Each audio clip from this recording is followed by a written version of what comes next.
Hi you guys, I'm going to go over an Impressionism demonstration with acrylic paint today, and you're going to have a few options with yours. You can do them with crayons, markers, watercolors. I'm going to show you acrylic paint, a demonstration in chalk, and then I'm going to show you a digital option, so we will do those together. Okay guys, this is my image, and it's a pretty simple image. I know it looks really complicated, but we're going to be doing this so you can have a better understanding of background, which would be this yellow area, the blue water or mountain range, I'm not even sure what it's supposed to be, would be part of the background. And then these trees right here, horizon line, that would be the middle ground. And then these broad brush strokes up front and the shadows from these trees would be the foreground. So there are going to be three sections. So we are going to paint our paintings in that order. Paint the background, the middle ground, the foreground. So we don't really want to sketch a lot of this out. A lot of you have selected pieces. You may go back and choose to select a different piece or maybe an actual landscape. But if you were to use your fingers, like I said, point of reference, so I'm going to measure from here to here and then from here to here. So this is about the middle of that canvas. So I'm going to do the same thing. This is 6 by 6. This is 6 by 6. I think it's just a smidge larger. So I'm going to measure, make a little line. And this is a watercolor pencil. If you're using a regular pencil, this is just a guideline so I know how far to paint. I would be completely silly for me to do these trees because we're going to be painting this background first. So all I'm going to do is literally pencil in this tree line. And the same thing, I'm going to measure how far up it goes, and it also goes up about that far. This isn't an exact science, okay? I'm just kind of guesstimating. And I want to see how far up this blue line comes, and I'm going to do the same thing. Like I said, yours is going to be a little different in style, but we're going to work on matching colors, mixing colors. Like I said, I'm going to do a demonstration with chalk. I'm going to do one with acrylic paint. I realize a lot of you don't have these supplies. You can do it with crayon. You can do it with watercolors, just inexpensive watercolor trays. But I just want you to try. And then I'm going to do a digital demonstration, which you can use Adobe Draw. All right. So I have my setup here, and I have set up a plate, and I have them in the same order as the color wheel. I have yellows, I have golds, I have burnt siennas, burnt umbers, purple. Obviously you don't see all of those colors in this painting, but something you guys need to remember, the color wheel, okay? So if I need to tone down a color, I use its opposite or complementary color. So if I want to tone down yellow, I would go across my color wheel and use violet, okay? And I am going to put a color wheel on this assignment so you can refer to it if you wish. If I want to tone down a blue-green color, I would add a little bit of red-orange. If I want to tone down the green colors, I would use the opposite color red, okay? So that color wheel is really vital for you at this point. All artists, I still use my color wheels. I have it set up in the studio space for Art 3 and 4. We use it on a regular basis. So I'm going to start mixing my colors. If you are using paint, make sure you use a big enough brush for the canvas. You don't want to use a teeny tiny brush to paint this area because it'll just take you longer. I am using a pre-stretched canvas. If you can see the middle of it's kind of off yellow, that is the unprimed side. This is the primed side. That means the paint will sit better on the surface. It won't absorb into the back. If I was painting unprimed canvas, it would be very absorbent and it would suck in all the paint, and I would just have to keep applying more and more paint. A long time ago, during the Renaissance, a lot of the painting canvases, surfaces were not primed. And if they used oil paint, through the years, a lot of those paintings disintegrated. And that's what happened to a lot of the great master paintings. They started to. So a lot of artists, or restoration artists, have had to go back and repair those pieces. So just giving you a heads up about that. What I do when I open a new canvas, I did not stretch this one myself. This is a gallery wrapped, which means it's stapled on the back. I don't like the staples showing on the side because you can continue your paint around the side of the canvas. I know many of you don't have canvas. You can use paper, you can use cardboard, whatever you guys have. Some of you do happen to have a couple of canvases and some art supplies. Wetting my back of my canvas, I usually just run this underwater, let it dry overnight. And the reason for that is to let the canvas become taut. Okay, so it's a nice tight surface. So if your canvas ever loosens up while you're working on it, wait till your paint's dry, but spray the back of it and it will tighten right up, okay? So I'm going to start with this yellow background, and if you have your painting, I asked you to print them out if we were at school. So we are not at school, so if what you can do is grab a scrap piece of paper. So all you can do is grab a scrap piece of paper if you don't have it printed off. And if you look really close, my yellow is too bright right now. So I'm going to tone it down, and I would ask you that if we were all in a circle. If you do have a printer, you can actually do this right next to your painting, which helps greatly.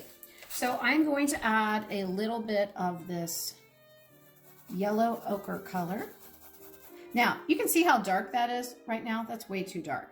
You can always get darker. So I'm starting with my light color, and I'm just going to move some of that over there.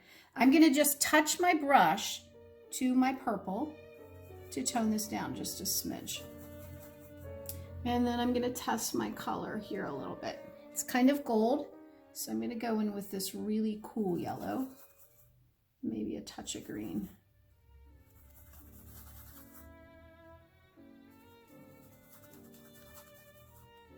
And I'm just going to try it up here. Now I'm going to go in with just a little bit of this brown, and a little more purple. Color again.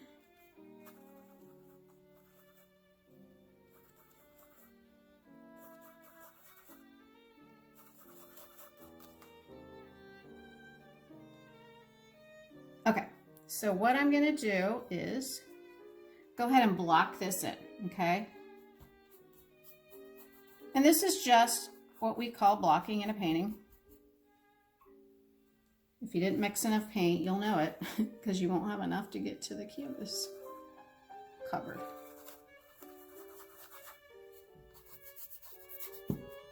Again, I would go around the sides, but I'm going to do this pretty quickly.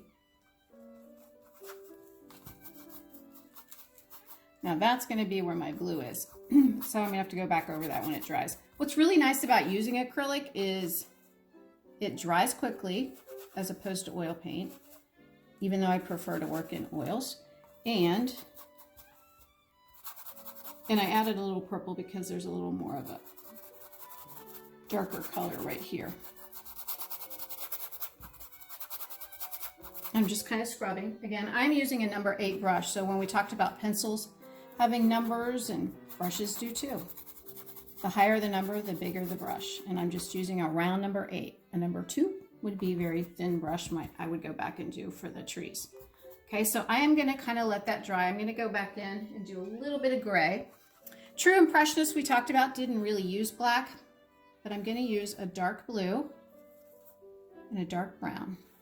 And you guys can totally use black. I'm just giving you an example.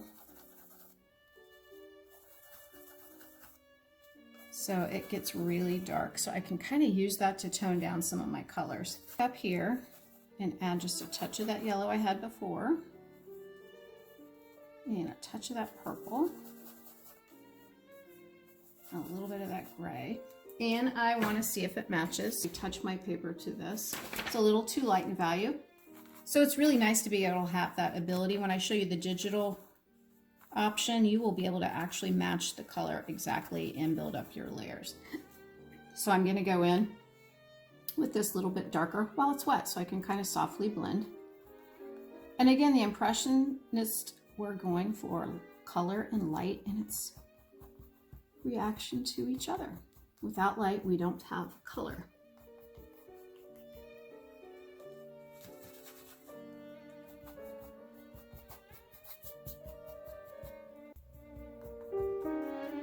Kind of difficult to paint with the camera here. I'm painting off from the side, so just want to give you a little heads up about that. And like I said, go ahead and paint yours. So I would let that dry.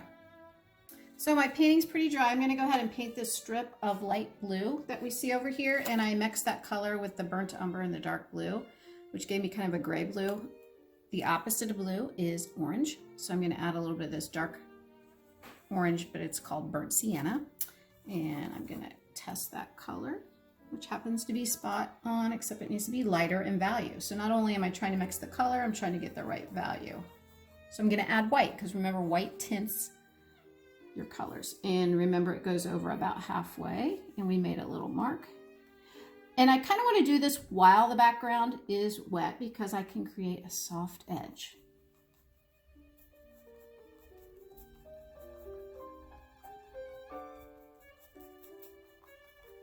And your goal is, in the first sitting, if you're not doing this all at once, is to get it blocked in. That means covering your entire canvas, okay?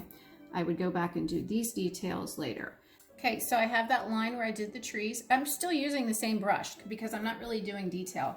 I'm gonna block this in, but if you look really closely, there's a lot of color in those trees. So that's something I'll go back and forth with as the piece dries. But right now I'm just laying in this basic yellow ochre color. I added a little bit of the brighter yellow to it, a little bit of this, and then I added a touch of purple again to tone it down because yellow and purple are complementary colors.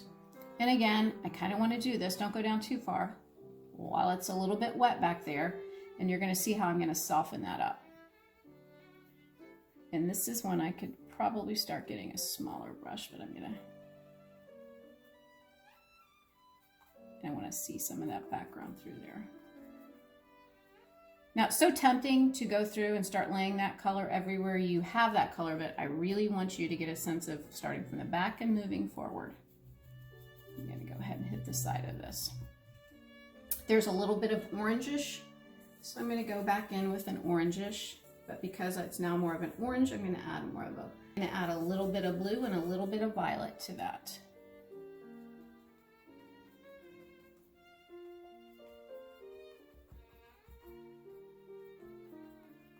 If you can imagine the Impressionists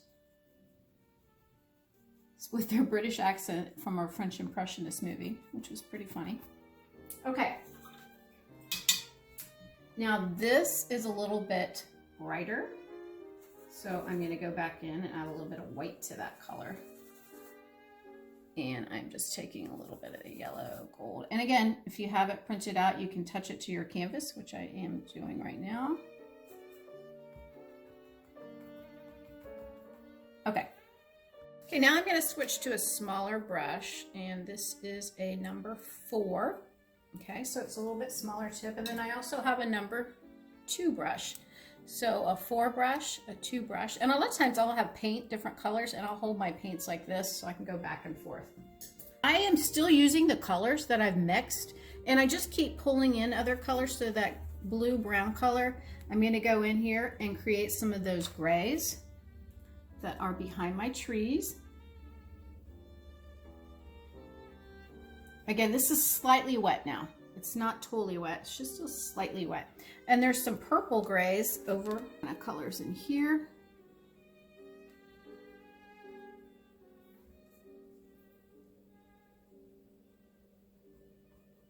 And then we have a darker, like orangish color. I did change my water. Make sure if you're painting, you change your water quite a bit.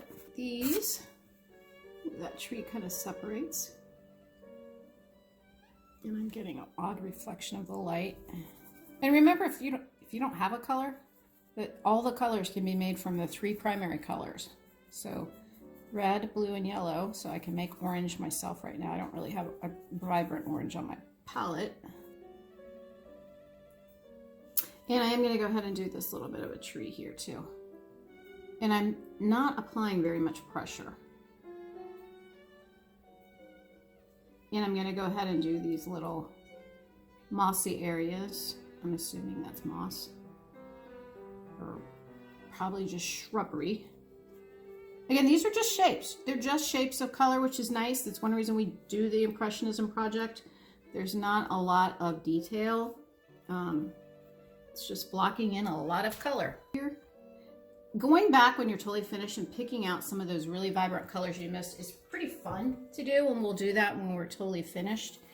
And again, I'm mixing up vibrant orange here.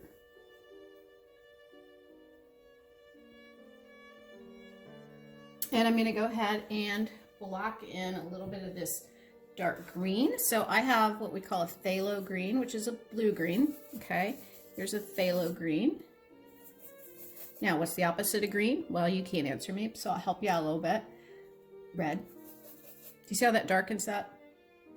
That red darkens that green. Pretty little color. Okay, so it's a pretty dark color. Like I said, I'm trying to avoid, just to show you, using black.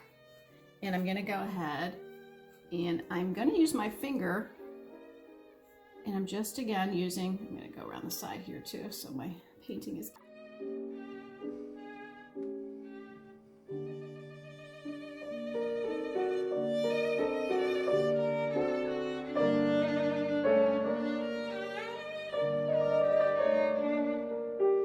There's this little tan color up here. And I'm going to go back in with some of that yellow ochre on top. I got a little too much. I got blue happy. Again, that tree, this tree here and this tree here are going to come together. I did crop this painting, so compositionally I've cut some of it off. What I'm going to do now is lay in this lighter yellow area with a base color. This is called a flat brush. For the size of this painting, this would probably only be helpful for doing the background and maybe this area. So flat brushes are nice and they're really nice for larger paintings, but I just wanted to give you a heads up on that. Also by sizes, numbers of sizes too. So I am going to use a number 6 brush. Dip it in my water. I always dip it in my water first. 1, to make sure my brush is clean. And 2,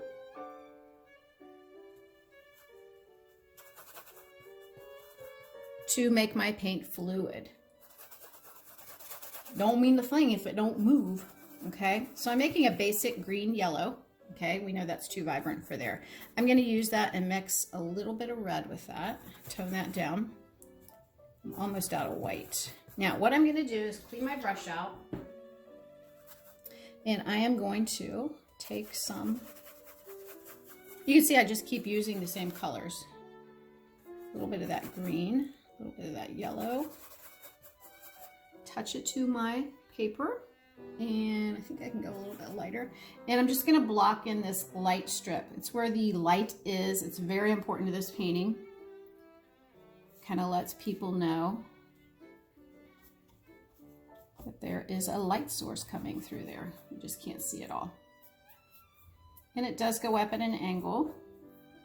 And I'm blocking in more than is actually there. And you can see there's this fun, weird little yellow over here to the left of this tree. I can go ahead and lock that in.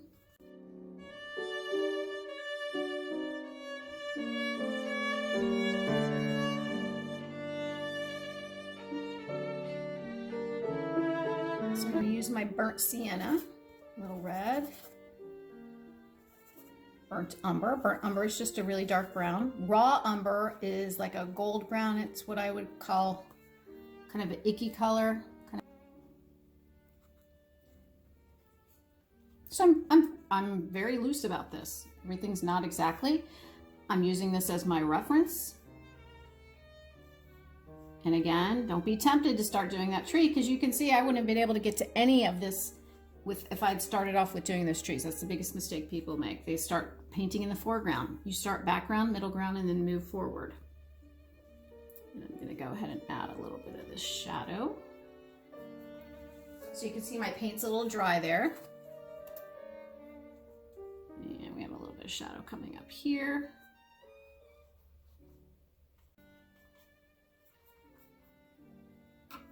And then we have these bizarre splotches of color, which I'm assuming is just a little spot in the field.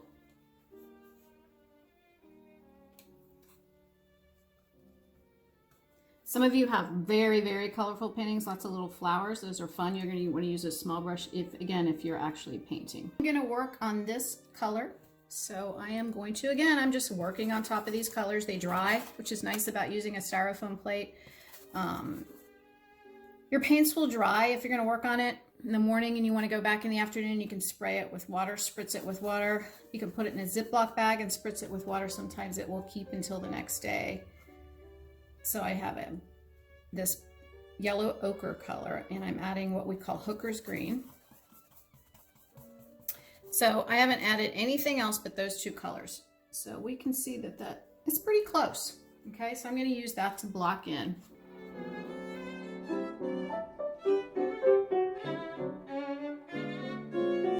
Lighter green up here. It's kind of a blue green. So this I know is going to be too dark. I'm going to add a little bit of my white to that. And just a smidge red to tone it down a little bit. See how I'm touching that? So if you ever wondered how an artist palette gets so messy, that's why.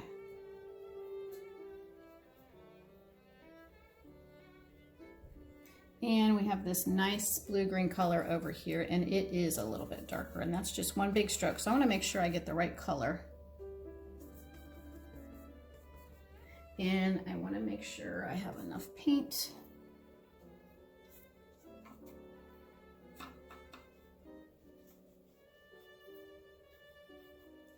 Okay, so I have this basically blocked in. Then I'll come back and I will start adding my trees. So now this is pretty dry, and I'm gonna go in and just start adding the trees. The biggest mistake people make when they are making trees is to start at the top and then pull their brush down, and what that does is make a thick, like stumpy little tree shape at the top. You always want to start at the bottom where it's going to be thicker, where the trunk, the base is, so you want to start at the bottom and pull forward. So I am going to use a number 2, and I know many of you have nothing, but for future reference, this is a liner brush, and if you see how long the actual bristle part is, if I wet it, it keeps my brushes sharp. If you ever get new brushes and they have a little plastic tube around the outside, that is just to protect them during shipping. You can get rid of that tube. Sometimes your hands can be your greatest help. There's a little bit of a yellow up in this area, and I can go in. I'm gonna mix some of that a little bit here. And I just want to get a little bit more depth in here, and I'm gonna go in and soften it with my fingers since that's already dry. If it was wet, it would be a little bit easier. I'm gonna add a little bit of white, touch of that purple, and soften it again. So I'm looking at this, I see a little bit of brightness in here. I still have that purplish color down there. Okay, down here I see a little bit more of that yellow. So I am going to try my yellow out here first. And I don't want it to be a harsh line, so I'm gonna kind of scrub it back into the edge here. Okay, so this is truly a different color than this. So now I'm gonna take that liner brush and I am going to start adding these trees. And I'm gonna start with a lighter brown. And again, I can layer and get darker. Okay, so I'm gonna start with that very dark umber. And since this is a small painting, I'm not mixing a lot of any one color. I would use a palette knife. So I'm going to darken it with blue. And I'm going to add a touch of white. And I'm also adding a little touch of purple. Okay, dipping it in my brush to keep it fluid. You always have to have water when you paint, guys. If you're using a water-based paint, if you're using an oil-based paint, you need to have paint thinner, okay? You can't just use really dry paint unless you're trying to create a dry brush technique. So what I'm going to do is do that point of measurement because this is exactly the same proportion as my canvas. So I'm going to measure over and I'm going to make a little mark. Now it starts just below that shadow line. So I am going to go down, and I'm not trying to get it exact. I do see that it goes straight and then it starts going to the left a little bit. So I'm starting again, I'm starting with my brush here. It starts straight. And like I said, I can thicken my brush, my paints as I go.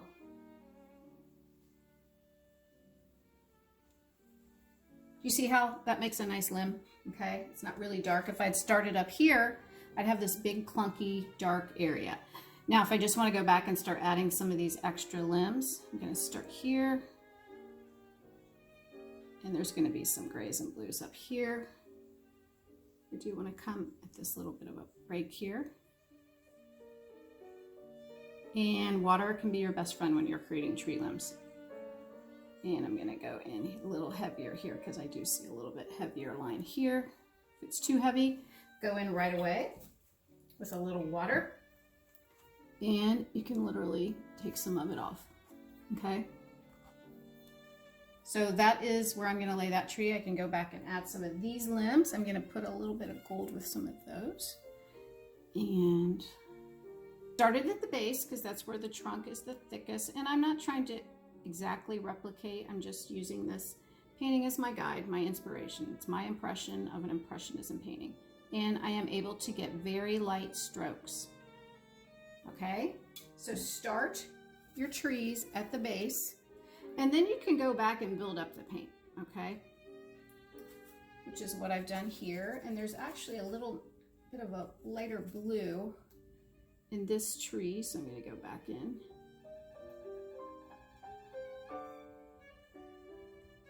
Now, trees that are closer to us are going to be thicker. There's an odd tree over here. It looks like it was a little bit of a birch tree. I don't really like it on the edge, but I am going to bring the limbs in a bit. Starting over here. And that thick spot is here. And I'm going to keep this tree a little thinner and not quite as thick since I did crop it out. And you can see how I'm just pulling these branches up. Some of them are disconnect. And I'm going to go back in with a little bit of brown on top of it. So I'm using a little bit of this burnt umber. And I used a little bit of yellow ochre. Again, I started at the base.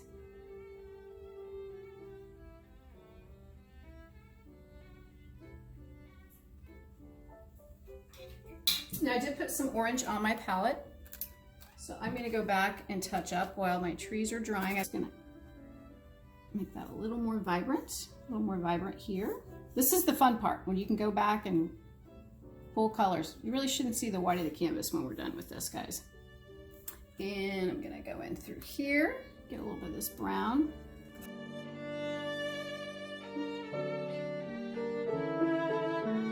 This lighter green over here, so I'm gonna remix that. So I used a phthalo green, and I'm gonna take a little white, add my phthalo to it. It's too vibrant. So again, I'm gonna add a little red to tone it down.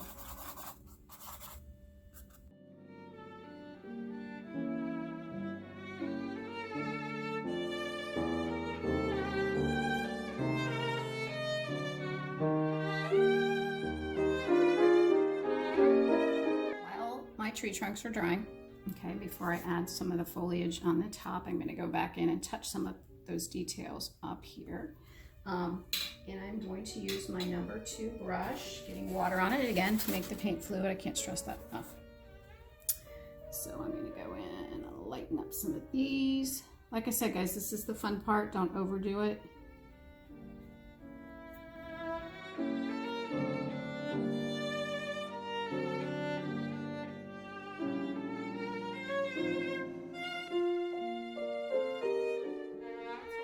Step back, even though it is a small painting, you want to step back and take a look.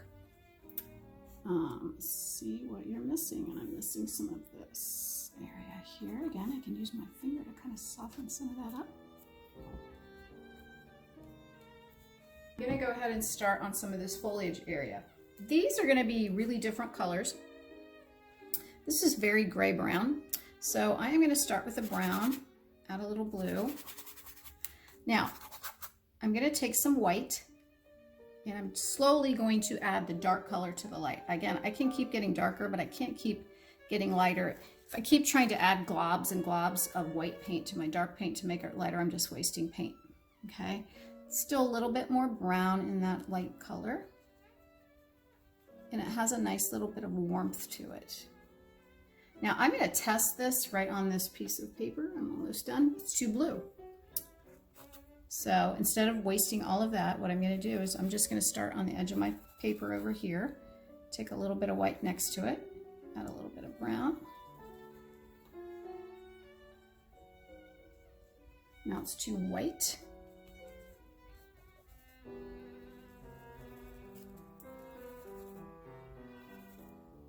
I can hear the wind howling. All right, eventually,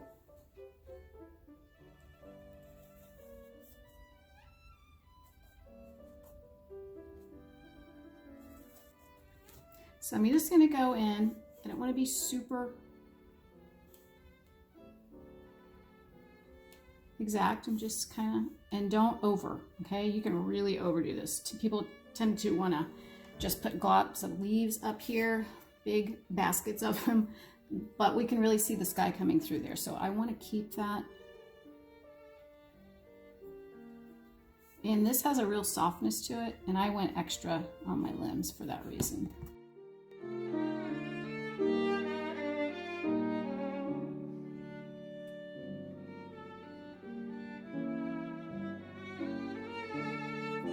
I'm going to go back in and just do some mild touch-up. Remember to keep your paints fluid. I'm going to stop this right now. Like I said, this is a little more orange here. I'm just going to stop this painting, okay? Know when to stop. That's very important. I hope you enjoyed this.